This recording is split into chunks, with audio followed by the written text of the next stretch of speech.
নমস্কাৰ মই ডক্টৰ মমতা শৰ্মা আৰু আজি মেনোপজ খণ্ডত আমি আলোচনা কৰিব লৈছো মেনোপজৰ সময়ত হোৱা হট ফ্লাছৰ বিষয়ে। আমি আজি জানো আহক হট ফ্লাছ কি হয় আৰু কিহৰ কাৰণে হয়।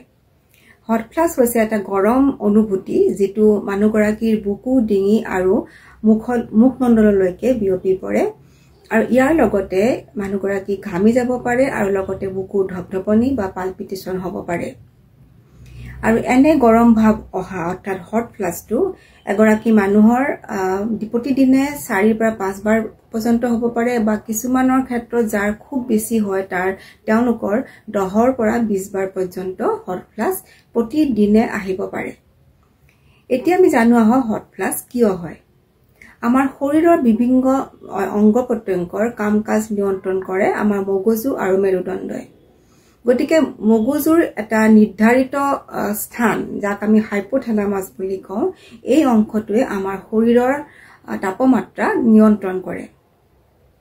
ইয়াৰ লগতে আমি আৰু এটা কথা জানিব লাগিব যে মেনোপজৰ সময়ত আমাৰ প্ৰধান স্ত্ৰী হৰমন ইষ্ট্ৰজেনৰ লেভেল বহুত কমি আহে আৰু সেইটো কাৰণে আমাৰ হাইপোথেলামাছ নামৰ অংশটো এই তাপমাত্ৰা কম বেছিৰ ক্ষেত্ৰত বেছি সেনচিটিভ হৈ যায় আৰু সেইটো কাৰণে সাধাৰণ তাপমাত্ৰাৰ তাৰতম্য হলে হট ফ্লাছৰ অনুভৱ হ'ব পাৰে।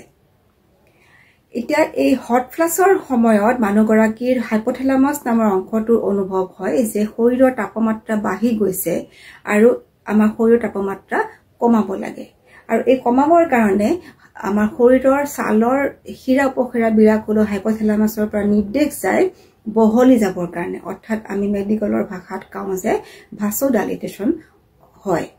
আৰু ভাছোডাইলেটেশ্যনৰ ফলত শিৰা উপশিৰা বিলাক বহলি যায়, আমাৰ হট ফ্লাছ বা গৰম অনুভৱ হয় আৰু ইয়াৰ লগতে স্ৱেটিং বা ঘাম ওলায়, যাৰ কাৰণে শৰীৰৰ তাপমাত্ৰা কমিব আৰু কমাৰ কাৰণে শৰীৰে চেষ্টা কৰে। এতিয়া কেনেকুৱা ক্ষেত্ৰত হাইপোথেলামাছ নামৰ অংশটোৰ অনুভৱ হয় যে তাপমাত্ৰা বাঢ়ি গৈছে।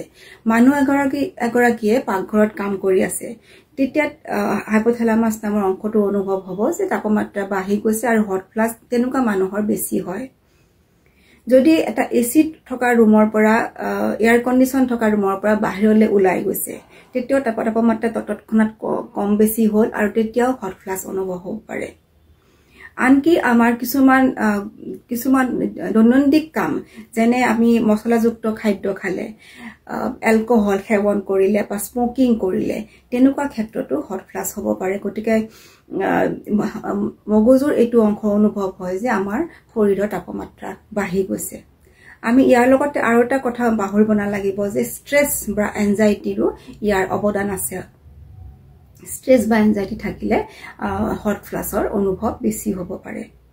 গতিকে ইষ্ট্ৰজেন কমাৰ লগে লগে আমাৰ হাইপোথেলামাছ নামৰ অংশটোৱে শৰীৰৰ তাপমাত্ৰা নিয়ন্ত্ৰণৰ ক্ষেত্ৰত সন্তুলন কমি যায়, অৰ্থাৎ বেলেন্সটো কমি যায় আৰু এইটো কাৰণে সামান্য তাৰতম্যতে হট ফ্লাছ হ'ব পাৰে।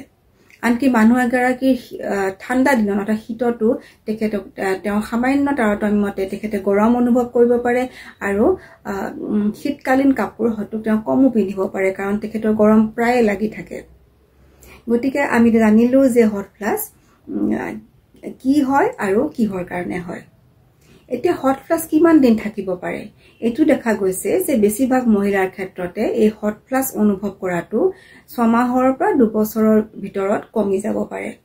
কিছুমানৰ ক্ষেত্ৰত 5 পৰা 7 বছৰ, আনকি 10 বছৰ পৰ্যন্ত থাকিব পাৰে। খুব কম সংখ্যক মহিলাৰ ক্ষেত্ৰত এইটো দেখা যায় যে হট ফ্লাছ অনুভৱ কৰাটো তেখেতসকলে বৃদ্ধাৱস্থা পৰ্যন্ত থাকিব পাৰে। এনেকুৱা মহিলাও আমি পাইছো যিসকলৰ 70ৰো অধিক হৈছে বয়স, কিন্তু তেখেতসকলে মাজে মাজে হট ফ্লাছ অনুভৱ কৰে। এতিয়া হট ফ্লাছ কিয় কমি যায়? কাৰণ আমাৰ যেতিয়া ইষ্ট্ৰজেন কমি আহি থাকে, আমাৰ হাইপোথেলামাছ নামৰ অংশটোৰ এই কম ইষ্ট্ৰজেনৰ লগত অৰ্থাৎ হাইপোইষ্ট্ৰজেনিজম বুলি যিটো আমি কওঁ, তাৰ লগত এটা সামঞ্জস্য অৰ্থাৎ এডজাষ্টমেণ্ট হৈ যায়। এই এডজাষ্টমেণ্টটোৰ কাৰণে অৰ্থাৎ শিকি যায় কম ইষ্ট্ৰজেনৰ লগত থাকিবৰ কাৰণে। গতিকে সেইকাৰণে হট ফ্লাছ বেছিভাগ মানুহৰে নিজে নিজে কমি আহে বা কম যাৰ হট ফ্লাছ থাকে তেখেতসকলৰ একেবাৰে নাইকিয়াও হৈ যাব পাৰে। আমি পিছৰ ভিডিঅ'ত আমি এইটো আলোচনা কৰিম যে ঘৰুৱা কিছুমান উপচাৰ যাৰ দ্বাৰা হট ফ্লাছৰ ঘৰত থকা মহিলাগৰাকীয়ে নিজেই কিছুমান উপচাৰ কৰিব পাৰিব আৰু লগতে হৰমন ৰিপ্লেসমেন্ট থেৰাপি আৰু মেনোপজেল হৰমন থেৰাপি কি হয় কি পাৰ্থক্য আছে নে নাই সেই বিষয়েও আমি জানিব চেষ্টা কৰিম